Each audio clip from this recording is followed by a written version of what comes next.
Hey,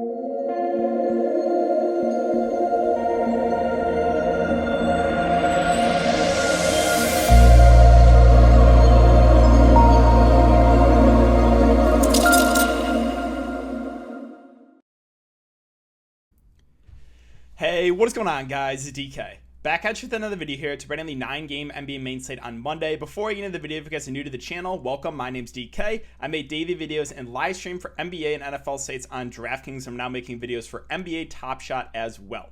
If you cannot watch these YouTube videos, I also upload an Apple Podcast with a link down below. It's called the DKDFS Show. If you're interested in signing up for premium content, I offer that on patreon.com, an esports package, which includes Call of Duty and CSGO, and an NBA package. And I do want to thank Prize Picks for sponsoring this show. If you guys are not familiar with Prize Picks, the idea is you take over/under on fantasy points. So right now they have nothing posted for NBA, but they will have stuff probably later tonight, if not for sure tomorrow morning. They will have second half contests and fourth quarter contests as well at times. But yeah, the idea is, again, you take over/under fantasy points. These will move. So if you see one that is like too high or too low, take advantage of it now. You can mix and match sports too, which I think is really nice. And it's a fun way to it's a little bit different than DraftKings because obviously you're not playing against anyone, you're playing against the house. So if you guys want to try it out, you can sign up and use the code DKDFS. DKDFS, all one word, link down below. You'll get a 100% match up to $100. You put $100 in, you get $200 to play with. And finally, I just want to thank you guys for the continued support on the videos, the live streams. Live streams have been crazy. We've been averaging like 350 viewers. So thank you guys. If you do enjoy this content, if you leave a like button on the video, subscribe to the channel if you haven't already, and hit the notification bell so you know when I upload videos, you know when I go live. I will be doing a YouTube live stream tomorrow, so make sure to check it out. And let's aim for 150 likes, guys. That would be greatly appreciated. All right, so before we talk about players and the prices for this 9-game slate, we can look back my lineup here from Sunday. So this is my final lineup right now. Looking like going to be a pretty good night for me. Went with Matthew Dellavedova, Paul George, Chris Middleton, Sabonis, Hartenstein, Reggie Jackson, Luke Kennard, and Jonas Valanciunas. So going over my lineup, first we got to tilt about Chris Middleton a bit. Obviously, I knew there was some blowout risk. Orlando's not a good team, but low-owned Middleton on pace for 50, finally having a good game, blowout. Domantas Sabonis, I know, still had 53 fantasy points. 5 fouls. Lost a decent amount of minutes because of foul trouble. I paired him with Jonas Valanciunas. Talked up that game a lot for stacking. One guy I didn't get to that I liked a lot for tournaments was Malcolm Brogdon. He went off at super low ownership. Going over the rest of my lineup, Hartenstein, told you guys in the live stream, told you guys on Patreon, I was like, I know he's getting in foul trouble, and I ate the chalk anyway, right? Just get the clown paint on my face. I absolutely knew it, right? I knew he was going to be the chalk. I knew he was going to get in foul trouble, and I still played him. He cannot keep his hands to himself. Such a frustrating player because the rare times he stays out of foul trouble, he will crush, right? But basically 90% of the time, he's going to be in foul trouble. And yeah, that's it for the look back. Oh, one more thing. So we got to talk about Broderick Thomas here. I was getting some hate on him for Twitter. So basically what happened was one of our ownership in Patreon right at lock, and I saw Broderick Thomas with 50%. I tweeted my reaction if you guys want to go back and look. I went about like a 5-minute rant of like why I thought Broderick Thomas was a terrible play. I was like, hey, he's scoring dependent. He might play 15 to 20 minutes off the bench. Like, I think Chetty Osman's the value guy I look to. He should play the backup point. Blah, blah, blah. I talked, again, if you guys want to check it out, you can look on Twitter. Went on like a 5-minute rant. And I got people telling me that I'm like Captain Hindsight. And I got like a couple messages of DMs telling me like, what are you talking about? Broderick Thomas is a good play. Like, blah, blah, blah. I'm like, first, I'm not Captain Hindsight. Literally, that was at lock when I was like, I do not agree with this Broderick Thomas play at all. And it's one of those things where it's like, you got to admit when you're wrong, right? I know a lot of the, top fantasy websites had him projected really well, I guess. And people are going down the grave with Broderick Thomas. I'm just like, hey, I make mistakes all the time. I can admit when I make mistakes, right? Hartenstein, I was like, hey, I knew he was going to get in foul trouble, but I still played him, right? I always admit when I make bad plays or make mistakes. And you just got the people that are just like going to the grave with Broderick Thomas was a great play, and just like they won't let it go, and give me a bunch of hate. So for those people, I just have one question for you. You mad, bro? All right, that's it. That's all I got, guys. Hope you had a good night, and let's see if we can keep it rolling for this 9-game slate. All right, so we have 5 of the 9 games out right now. Lakers and Knicks at 205.5 over under. The Knicks 3-point favorites. Spurs and Magic at 220.5 over under. The Spurs are 6-point favorites. Bulls, Grizzlies at 229 over under. The Grizzlies are 2.5-point favorites. Kings and Pelicans at 232 over under. The Pelicans are 3.5-point favorites. And Rockets, Suns at 227.5 over under. The Suns are 13-point favorites. So we'll start off with Philly and Dallas. On the Philly side, Tobias Harris, they have him listed as questionable, but he's not in the injury report. So he's fully expected to go. Joel Embiid's at 10-1. He's probably the guy I get to if I'm going to play anyone. Now, I did have a good game against OKC, but that was a blowout. This game should stay close, so I think Embiid is actually an interesting play at the top that might go a little bit overlooked, but I think we would probably get close to 35 minutes in a close game here. So Embiid's the guy I'm really looking to on Philly. Moving on to Dallas. Not a ton I love here. Luka, Porzingis definitely in play, but more contrarian options just because of the matchup. And then I'm probably not going to get to any other Dallas value plays. Now, it is a back-to-back. Keep an eye on Porzingis news. There's been some games where he rests, some games where he'll play. So that's obviously something to monitor. Maybe value, but like I played Maxi Kleber the last time Porzingis was out. Let's just say it didn't go well. Let's just say that. All right, Lakers and Knicks. So we have LeBron, AD still out. Kuzma is currently questionable. Andre Drummond at 6'8", I think is a decent tournament play because we know he's a good point per minute guy. He played 22 minutes and went for 37 fantasy points in a blowout. You know, I think in a close game, he might push for 25 plus, maybe even 30. So Drummond's a guy that I think is a good tournament play. And I got to say, if you play Dennis Schroeder last slate, I feel so bad for you. He was a great play. I talked to him about it. I was like, yeah, I think Schroeder is a good tournament play that goes overlooked. Was crushing, absolutely crushing, and gets ejected. So that's one of those where it's just like, I feel terrible for you.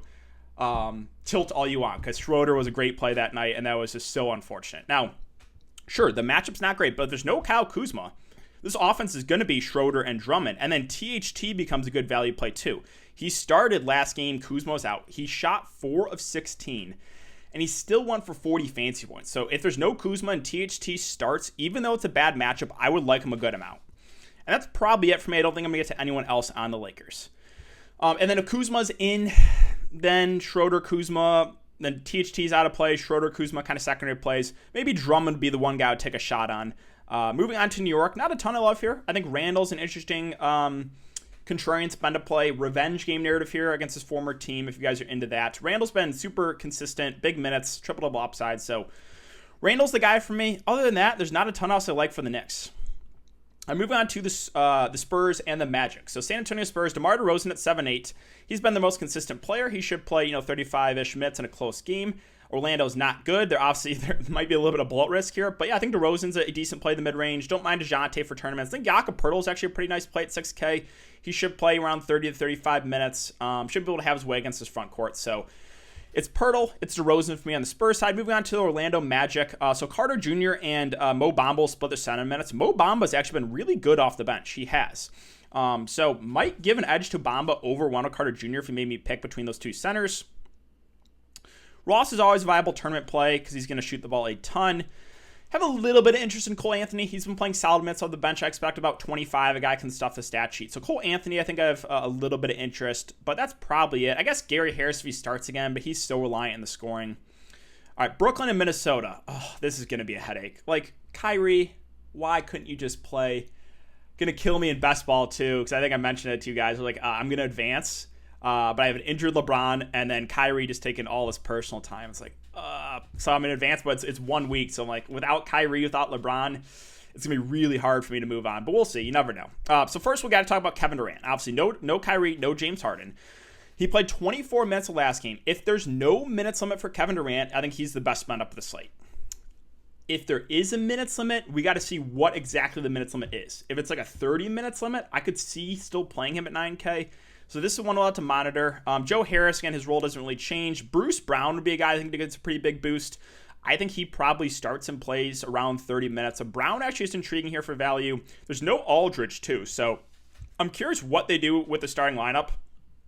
DeAndre Jordan has basically been out of this rotation, but This is a big Timberwolves front court. So if DeAndre Jordan starts, sure, I could see taking a dart in him at 4K. Blake Griffin might have to play a little bit more. The issue with Blake, though, is like the minutes have actually been trending down on him, right? You got CLAXTON off the bench that probably will get some run too.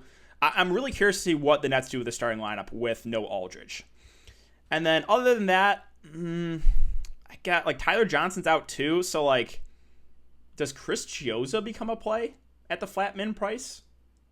He might have to play here. He's actually a decent point per guy. So again, keep an eye on the starting lineup here for the Brooklyn Nets. Yeah, Jeff Green's at 4.6. He's just kind of like sure, he'll play 25 to 30 minutes. I'm okay with it. On the Timberwolves side, so I love targeting bigs against this Brooklyn Nets team, and that's not going to change with Karl-Anthony Towns. Again, playing massive minutes. Massive minutes, has been playing out of his mind recently. I really like Cat at the top. I'm fine with Edwards, more of a tournament play. But hey, great matchup here. He's going to play big minutes. D'Angelo Russell, they've been easing him into it, but he's still getting it done in limited minutes. If they lift his minutes restriction here, I could see, like, I would like D'Lo a lot. McDaniels, I think, is a safe value. He should play 35 plus minutes, a guy that can stuff his stat sheet. So I do have some interest there, and that's probably it for me for Minnesota. So let's move on to Washington and Utah. Brad Beal is at 8.9K. He's currently probable. I don't love the matchup here for Beal. Again, of the two guards, I would still prefer Westbrook for the 2K premium. He's just been much more consistent with, again, the triple-double upside. So Westbrook's the guy I'm going to look to on Washington, and that's probably it. I don't think I get to anyone else.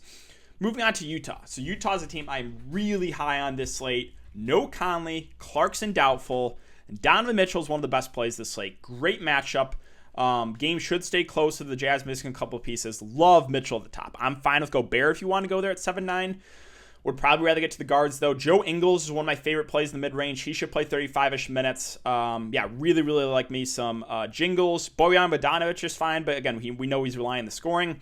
Royce O'Neal finally had a big game, but normally he's not a great point per minute guy, but I think he's going to have to do a little bit more here. So, like, O'Neal I'm fine getting to for value. And then, like, does Gorgeous Niang play a little bit more? He's been hovering around the 15-minute mark. Maybe he plays 20 to 25. He's a riskier play for sure, but like I could see getting to him at 3-1. Chicago, Memphis. Really like this game as part of a stack. Levine, Vooch, 9-1 and 8-7 respectively. Like both here. Levine's been a little bit more consistent recently, been a little bit more aggressive offensively, and had a good game again tonight. So might give the edge to Levine over Vooch, but again, I do like both. I will mention Daniel Tice had a nice game off the bench. He played some consistent minutes. The minutes have been fluctuating for him a bit, but I think he played over 20 tonight. I do have some interest in Tice because he's almost flat min price, and he's a solid point per minute guy. All right, and then, yeah, Sato, Kobe White are both fine secondary plays. Moving on to Memphis, Jonas Valanciunas, loved him tonight. He absolutely crushed. I like him again here in this spot. He should play around 30 minutes. Great point per minute guy. Again, love the matchup, so really like JV. I have some interest in Ja. He's been up and down, but hey, this is a type of matchup. You could see a big game. So I really like this game as part of a game stack, like I mentioned with Memphis and Indiana tonight. Yeah, JV, Ja, I do like a good amount here. That's probably it. Like, I think Clark, if he plays around 20, 25 minutes, is an all right value play, but nothing else that really stands out. All right, 3 games left. Sacramento, New Orleans. De'Aaron Fox at the top at 9.3. I do like him as a spend up. Should play close to 40 minutes. Has triple-double upside. Pelicans have been playing a little bit faster lately, so I do like Fox at the top. Holmes is fine for tournaments, but that's probably it for me. I don't know if I get to anyone else on Sacramento. Moving on to New Orleans, Zion Williamson has been on fire. Price continues to come up, but it's for good reason. Love the matchup here for Zion, so I do like him even at 9.7. It's crazy, but even at 9.7, I think Zion's a really good play. Ingram deferring to Zion now. Guards, I'm probably not going to get to anyone. Like, if there's no Lonzo, maybe you can make the argument for Bledsoe at 6.4K, but we know he's been very up and down. Where is he? Najee Marshall. He did start. He actually played all right. If he starts again at 3.4K, I think he's someone you could look to for value. Denver and Golden State. So Jamal Murray at 7.6K is currently, he missed the game tonight, currently questionable, I guess. If he misses, it's going to be a combination of like Dozier, Campazzo, Monte Morris. Whoever starts, I probably like the best. It's been Campazzo the last few games. Jokic, again, I really like the matchup here, so I think he's a good spend up. The plays in the mid-range, like MPJ, Gordon, Barton, are all solid. Again, good matchup against Golden State, so if you land on any of those Denver guys, I'm not going to talk you off them. And McGee has been getting some more run at the backup 5. He probably gets about 10 to 15 minutes. We know he's a great point per minute guy, but the minutes are always, never huge for him. Golden State. So Steph Curry, I think will be a little bit lower owned in the slate. I'm fine with him as a contrarian spin up because we know the upside is there in any single matchup. Draymond Green, again, just right, get the clown paint on my face. Continue. I just have a Draymond Green problem, and he went to MSU, and I'm a Michigan fan, but I just love playing Draymond Green. I see the peripheral stats. I'm just like, I can't get away. I'm like, oh man, I love those peripheral stats. But he's just not been good. He hasn't. So I think he's a fine contrarian play here. I might play him again just because I'm like, he's lost me a good amount of money already. Might as well just keep going down with the ship there. The big news is Kelly Oubre. He is out. If Kent Bazemore starts again, I think he's one of the best values of the slate. He played 32 minutes last game. We know he's a good point per minute guy, so really like Bazemore. Oubre is out actually. Sorry. And Wiseman is out too. So Denver's a big front court. KEVON Looney at 3-4. He might have to play all the minutes he can handle. The only concern here is foul trouble, but hey, I do have some mention KEVON Looney, assuming he starts. Like the backup five, it might be like Juan Toscano Anderson, or can they? I don't even know if Samaljic is available. He might have to get dusted off for a few minutes. But really, the main interest for me is Looney if he starts, Bazemore, assuming he starts again, and then Steph at the top. I think Draymond's an interesting play there in the mid range. Finally, Houston and Phoenix. So don't love the matchup here for Houston, but they're pretty short-handed. So John Wall, I think, is a good contrarian play. Again, should play mid-30s minutes. It's a super high usage rate. With Wood and Olynyk, I might give the edge to Kelly Olynyk now. He's been better than Wood recently, and he's cheaper. So Olynyk, I still kind of like. I have some interest in the mid-range. Kevin Porter Jr. takes a backseat with Wall in. Of the value guys, I think Augustine's probably the guy just because he's a solid point per minute guy, but not something I love. And then finally, Phoenix. So again, a little bit worried about the blow-up, but Booker, Paul, Ayton, I think are all pretty solid plays if you think Houston can keep it close. Again, that's a big if, but I like those three guys if you're confident Houston can keep this game close. So that is going to do it for the team-by-team breakdown, guys. I think that's going to do it for the video as well. If you have been enjoying the content so far, I would really appreciate if you hit the like button on the video, subscribe to the channel if you haven't already, and hit the notification bell so you don't upload videos you don't know live. Again, I will be doing a YouTube live stream tomorrow, so make sure to check it out, guys. Thanks again. Have a great night, and I'll see you all tomorrow in the live stream.